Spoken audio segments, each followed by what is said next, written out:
नमस्कार। मैं डॉक्टर दिनेश चारण, बीए प्रथम वर्ष के हिंदी साहित्य के प्रथम प्रश्न पत्र में आप सभी का स्वागत करता हूं। हम अपने पाठ्यक्रम में आधुनिक काव्य सोपान पुस्तक में संकलित आधुनिक काल के कवियों को पढ़ रहे हैं। इन्हीं कवियों में हम इन दिनों मैथिली शरण गुप्त की रचना साकेत के एक अंश चित्रकूट में राज्यसभा को पढ़ रहे हैं कि राम को वनवास देने के बाद दशरथ ने राम के वियोग में तड़प तड़प कर अपने प्राण त्याग दिए। भरत को राजगद्दी मिल गई, लेकिन भरत अपने भाई राम से इतना प्रेम करते हैं कि वो राजगद्दी स्वीकार नहीं करते हैं और दुखी रहते हैं। और भरत के दुखी रहने के कारण और कैकेयी को ताने देने के कारण कैकेयी और भरत अयोध्या के कुछ मंत्री या वरिष्ठ जो लोग हैं वो राम को मनाने के लिए वन में आते हैं। राम चित्रकूट में एक कुटिया बना करके रह रहे हैं, वहाँ पर राम को मनाने की कोशिश की जाती है। कैकेयी अपना पश्चाताप करती हैं, भरत अपनी बात कहते हैं और कैकेयी अपना पश्चाताप कहते कहते जो बात करती हैं वो इस रूप में यहाँ हमारे सामने आ रही हैं। कैकेयी कहती हैं, पहले मैं पद पढ़ रहा हूँ और उसके बाद उसकी पूरी प्रसंग सहित व्याख्या करूँगा। कैकेयी कहती कि निज जन्म जनन में सुने जीव यह मेरा, धिक्कार उसे था महास्वार्थ ने घेरा। सो बार धन्य वह एक लाल की माई, जिस जननी ने है जना भरत सा भाई। पागल सी प्रभु के साथ सभा चिल्लाई, सो बार धन्य वह एक लाल की माई। हाँ लाल उसे आज गमाया मैंने, विकराल को यस ही यहाँ कमाया मैंने।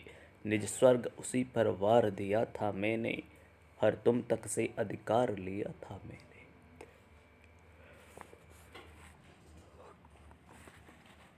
कैकेयी वहाँ सभा में हैं और अपना अपराध स्वीकार कर रही हैं और आत्मग्लानि स्वीकार करती हैं और कहती हैं कि निज जन्म जन्म में सुने जीव ये मेरा मोक्ष नहीं हो। मैं बार बार जन्म लूँ इस संसार में और हर जन्म में मुझे ये सुनने को मिले और लोग मुझे धिक्कारें, लोग मेरे ऊपर थूकें। धिक्कार उसे था महास्वार्थ ने घेरा, लोग ये कहें कि उस एक स्वार्थी महिला को धिक्कार है जो इतनी स्वार्थी हो गई थी कि मैं अभागिन नारी हूँ। साथ ही साथ जब भी मेरा जन्म पुनर्जन्म हो, मेरा जीव मेरी आत्मा ये सुने कि जीव तुम धिक्कार के योग्य हैं, क्योंकि एक दिन तुझे महास्वार्थ ने आकर घेर लिया था और उसके कारण ही अयोध्या का भरा पूरा परिवार बिखर गया था। कैकेयी की जब ये बात सब सुनते हैं तो राम द्रवित होते हैं और कहते हैं कि सो बार धन्य वह एक लाल की माई, जिस जननी ने है जना भरत सा भाई। भगवान श्री राम अपनी माँ कैकेयी के दुखी आत्मोद्गारों को सुनने के बाद उनका हृदय द्रवित हो उठता है और उठते हैं और कैकेयी के पश्चाताप के बाद उसका जो शुद्ध स्वरूप उभरा, उससे भीगते हुए अचानक राम कैकेयी की प्रशंसा में कहते हैं कि वह माँ 100 बार धन्यवाद की अधिकारिणी है, वो माँ 100 बार श्रेष्ठ हैं, जिस माँ ने भरत के समान निर्द्वंद अनासक्त पवित्र भाई को जन्म दिया है। कि 100 बार धन्य वह एक लाल की माई, जिस जननी ने जना भरत सा भाई। जिस जननी ने भरत जैसा भाई पैदा किया जना है, वो माँ 100 बार धन्य है। उस लाल की माँ 100 बार धन्य है। पागल सी प्रभु के साथ सभा चिल्लाई, 100 बार धन्य वह एक लाल की माई। जब राम के उद्गार सुने तो राम के साथ साथ जितनी भी सभा थी वो भी कहने लगी धन्य है उस पुत्र की माँ, धन्य है जिस माँ ने भरत के जैसा भाई पैदा किया है, भरत के जैसा भाई जना।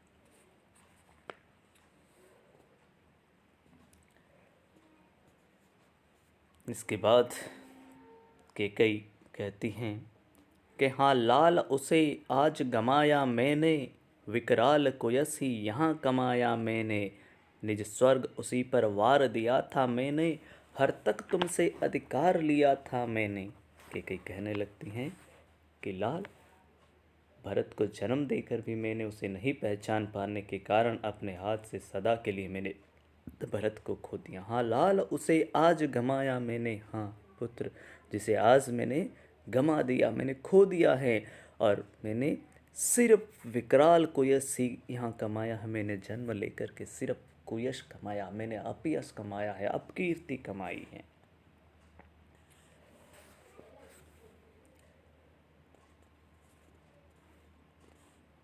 अपने पुत्र की भलाई के लिए मैंने स्वयं स्वर्ग का सुख छोड़, पति का प्यार, राम का दुलार, कौशल्या सुमित्रा का वात्सल्य छोड़ा, निज स्वर्ग उसी पर वार दिया था मैंने, हर तक तुमसे अधिकार लिया था मैंने। जिस पुत्र के मोह में मैंने कुयश कमाया और अपना स्वर्ग तक उस पर वार दिया, अपने पति का प्यार खो दिया मैंने, अपना स्वर्ग का सुख छोड़ दिया, और यहाँ तक कि हे राम तुमसे राज्याधिकार तक मैंने छीन लिया था।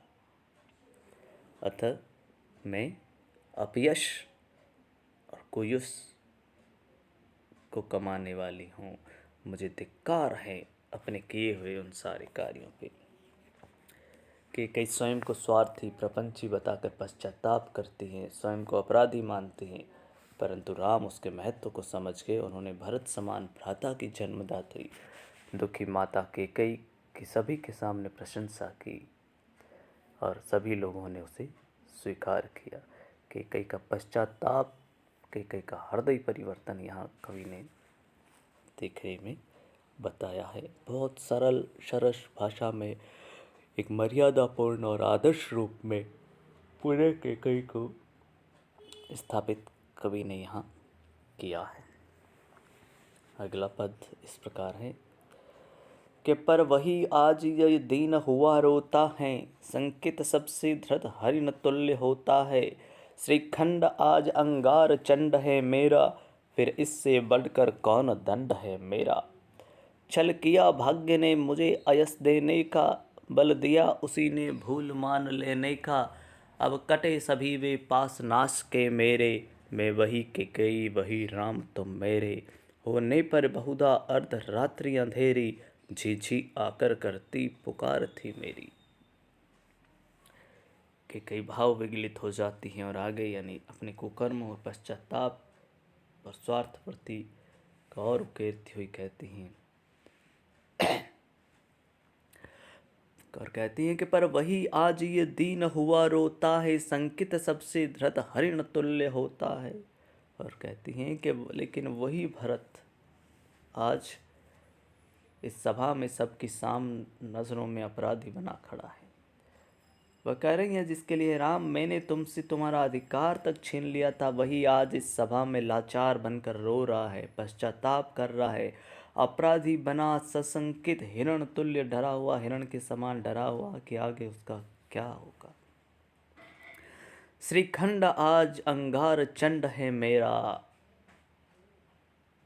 फिर इससे बढ़कर कौन दंड है मेरा। श्रीखंड कहते हैं आबाहीन चंदन के समान जो शीतल होता है, कि आज मेरा चंदन के समान शीतल भरत आबाहीन समस्याग्रस्त किंग कर्तव्य में विमूढ़ हो रहा है। उसकी इस दयनीय दशा को मैं नहीं देख सकती और शायद यही मेरे लिए सबसे बड़ा दंड है। इससे बढ़कर दंड मेरे लिए क्या हो सकता है कि मेरे ही सामने मेरा पुत्र लाचार श्रीहीन होकर के अंगार चंड हो रहा है। मेरा पुत्र आज अपनी आभा को खो बैठा है और उसका चेहरा अंगारों के समान दहक रहा है। क्रोध के मारे, आवेश के मारे, अपने अपराध के कारण, जो अपराध मुझसे हुआ है और उसके कारण वह उसका चेहरा लाल तमतमाता हुआ दिख रहा है। उसके चेहरे पे जो तेज था वो तेज चला गया। आगे के कई कहती हैं